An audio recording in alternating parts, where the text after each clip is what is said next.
मंत्री रविशंकर प्रसाद मध्य प्रदेश और छत्तीसगढ़ के चुनावी दौरे पर हैं।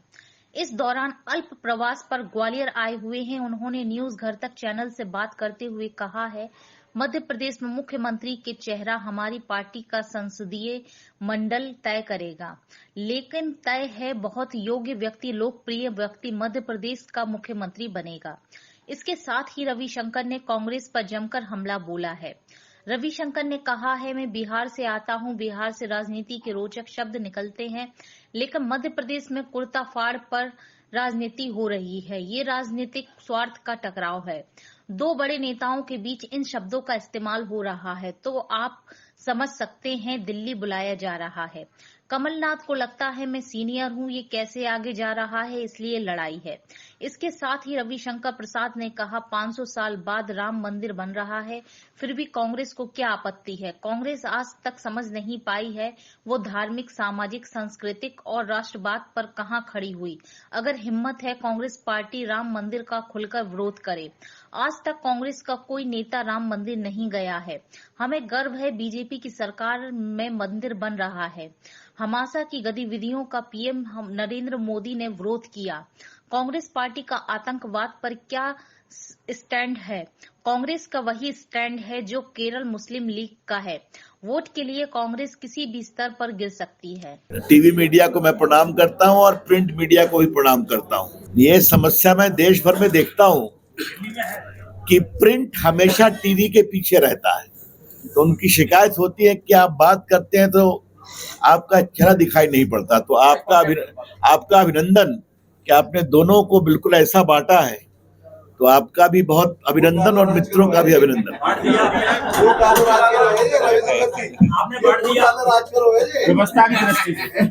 देखिए, मैंने बहुत सीमित बांटा, बाकी तो आप मीडिया चलिए। लोकतंत्र के लिए मीडिया बहुत जरूरी है। मीडिया कभी नहीं बटेगा, आप निश्चित रहिए।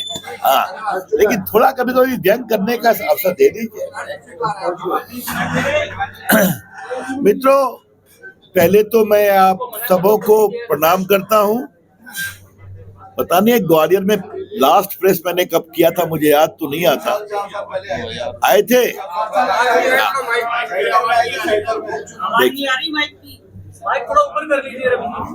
चलिए भाई, आपकी स्मरण शक्ति के लिए धन्यवाद। वही मैं अपने को रिकॉल करना, मैं पिछली बार कब आया था। बाकी भोपाल, इंदौर, जबलपुर वगैरह तो जाना होता है। अभी मैं गुना और पन्ना भी गया था पार्टी के कार्यक्रम में। आज मित्रों, राजमाता जी की जन्म तिथि है। मैं बहुत आदर के साथ उनकी स्मृति को प्रणाम करता हूं। राजमाता विजय सिंधिया जी ने जिस संबल, समर्पण और संकल्प के साथ हमारी विचारधारा को आगे बढ़ाया और जनसंघ के समय से भाजपा को आगे बढ़ाया, वो हमारे लिए मील का पत्थर है। और ग्वालियर आकर के मेरा सौभाग्य है कि इस पावन दिन में उपस्थित हूं, तो उनकी स्मृति को मैं बहुत प्रणाम करता हूं। मित्रों, 3-4 बातें मुझे अपनी ओर से कहनी है, फिर आपके सवालों का उत्तर दूंगा जो भी आप पूछेंगे। पहली बात है कि वो एक इंडिया नाम का एक संगठन था, वो कहां गायब हो गया? मध्य प्रदेश के चुनाव में जिसके बारे में बड़ी बड़ी बात की गई थी कि देश में आशा लेकर के आएगा, यहां आपस में लड़ रहे थे। देश को नरेंद्र मोदी का विकल्प देने वाले विधानसभा में भी एकजुट नहीं हो पा रहे। जो उनके मुख्यमंत्री के चेहरे हैं और कांग्रेस पार्टी के बड़े नेता हैं, उनकी ये सोच है। तो आगे आगे देखिए होता है क्या। अखिलेश जी कैसे शब्दों का प्रयोग कर रहे हैं मुझे नहीं कहना है।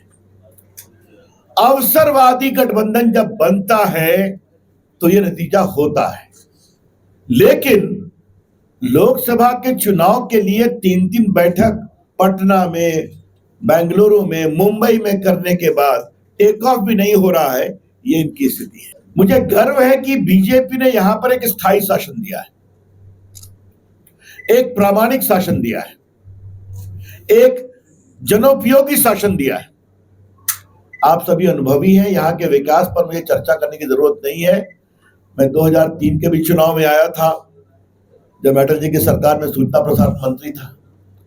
उसमें बिजली की क्या स्थिति, सड़क की क्या स्थिति। आज मुझे गर्व है कि भाजपा सरकार में, शिवराज जी की सरकार में बीजेपी मध्य प्रदेश को बीमारू स्टेट से आगे ले गई है। क्या इंफ्रास्ट्रक्चर, क्या सड़क, क्या बिजली, क्या इन्वेस्टमेंट, क्या एक्सपोर्ट, क्या आईटी, क्योंकि मैं देश का आईटी का भी मंत्री रहा हूं, तो आज यहां पर आईटी का क्या विकास हुआ है।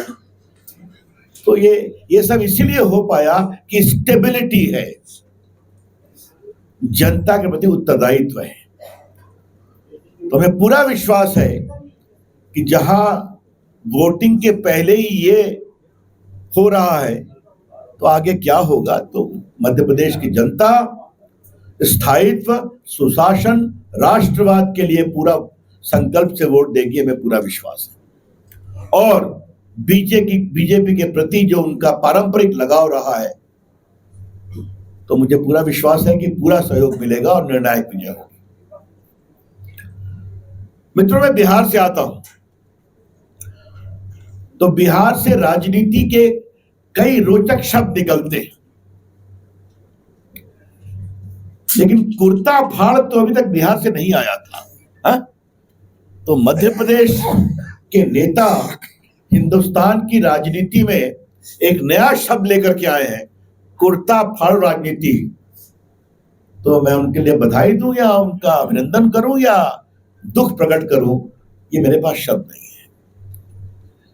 एक व्यक्ति जो मुख्यमंत्री का दावेदार है, पार्टी का अध्यक्ष है, वो दूसरे पूर्व मुख्यमंत्री को कहे जाओ उनके कुर्ते फाड़ो, तो ये अविश्वास का संकेत है। एक सीट पर कई दावेदार आते हैं, लेकिन दो बड़े नेता इन शब्दों का प्रयोग पब्लिकली करें, ये तो कई सवाल उठाता है। मध्य प्रदेश की जनता ने इन शब्दों को देखा है। अब मुझे आते ही बताया गया कि दोनों को दिल्ली बुलाया गया है। अध्यक्ष जी है, अब चुनाव की हाइट पर चल रहा है, ठीक है, जहां जाए। 500 वर्षों की गुलामी के बाद संवैधानिक और न्याय की मर्यादा का सम्मान करते हुए एक भव्य मंदिर बन रहा है। 22 तारीख को उसका उद्घाटन है, जनवरी में। कांग्रेस को इससे परेशानी क्यों है? अगर कुछ पोस्टर लगे तो कांग्रेस को परेशानी क्यों है? क्या समस्या है कांग्रेस पार्टी को? कांग्रेस पार्टी ने हमेशा मंदिर के समाधान में अड़ंगे डाले कि नहीं डाले? जब सुप्रीम कोर्ट में सुनवाई चल रही थी तब भी अड़ंगे डाले गए थे।